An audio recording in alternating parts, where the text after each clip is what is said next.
ఈరోజు కొంపల్లి సర్కిల్లో పూలపల్లి చౌరస్తా నుంచి ఎన్టీఆర్ స్టాచ్యూ కాడికి ఇండస్ట్రీ కమాన్ దాకా మరి కాంగ్రెస్ ప్రభుత్వము వచ్చిన తర్వాత 3 కోట్ల రూపాయలు శ్రీధర్ బాబు గారు ఇన్ఛార్జ్ మంత్రితోని శాంక్షన్ చేయడం జరిగింది. మరి అప్పుడు మున్సిపాలిటీగా ఉన్నప్పుడు శాంక్షన్ అయింది. దాని తర్వాత ఈ యొక్క చుట్టుపక్కల ఉన్న మున్సిపాలిటీలు జిహెచ్ఎంసీ విలీనం కావడం జరిగింది. సైబరాబాద్ కమిషన్ ఏర్పడ్డాక కుత్బుల్లాపూర్ జోనల్ కమిషనర్గా సంజయ్ జార్జ్ గారు వచ్చారు. సంజయ్ జార్జ్ గారు తీసుకొచ్చి ఈ ప్రాంతం చూపించిన తర్వాత ఆయన 11 కోట్ల రూపాయలతోని CC road, central lighting system మరి ఆ రోజు ప్రపోజల్ పంపించడం జరిగింది. దానికి శ్రీధర్ బాబు గారి ఇన్ఛార్జ్ మంత్రికి ముఖ్యమంత్రి గారితో రిప్రజెంట్ చేసిన తర్వాత మరి ఇవాళ 11 కోట్ల రూపాయలు శాంక్షన్ అయినాయి.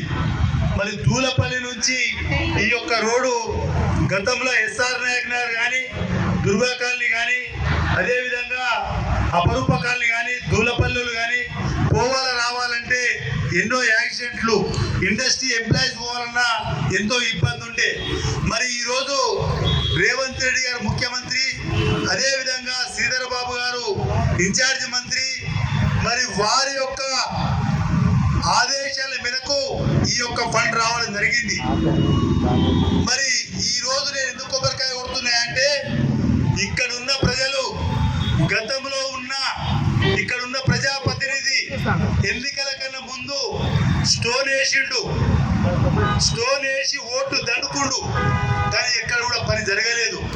అందుకొరకే ఈరోజు మీరు తిరిగి మీతో పాటు మాజీ సర్పంచ్ దేవేందర్ గారు, అదేవిధంగా భాస్కర్ గారు, నాగేష్ గారు, ఇంకా దూలపల్లి పెద్దలందరూ, మోను, వీళ్ళందరూ కూడా మన అశోక్, ఇంకా కొంపల్లికెంచి, మన దూలపల్లికెంచి వీళ్ళందరూ కూడా మన పార్టీల రాబోయే ఎన్నికల్లో మనము ముందే ఈ రోడ్ వేసి చూపించాలి. గతంలో టీఆర్ఎస్ ఉన్నోళ్ళు రోడ్ వేయకుండా స్టోన్ వేసిర్రు. మరి మనం ఇక్కడ వర్క్ చేసి చూపిద్దామని చెప్పి ఒక తపనతోని మరి నా దగ్గరకు వచ్చినప్పుడు శ్రీధర్ బాబు గారు తీసుకుపోయి చెప్పినప్పుడు మరి శాంక్షన్ అయింది.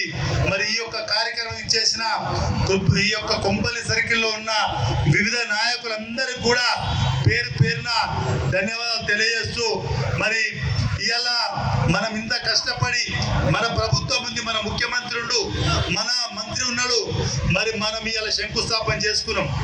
మళ్ళీ వచ్చి రకరకాల మనుషులు వస్తారు, రకరకాల మనుషులు వచ్చి ఓపెన్ చేసుకుంటా ఉంటారు. కానీ ప్రజలకు తెలుస్తుంది. ఇది ఒకటి మీకు నిదర్శనం, టిఆర్ఎస్ నాయకులకు నేను చూపిస్తున్నా, మేబీ తిరిగి చేసుకొచ్చిన ఫైల్ ఇది. దీని మీద ఎక్కడికైనా చర్చకు రెడీ అని చెప్తున్నా.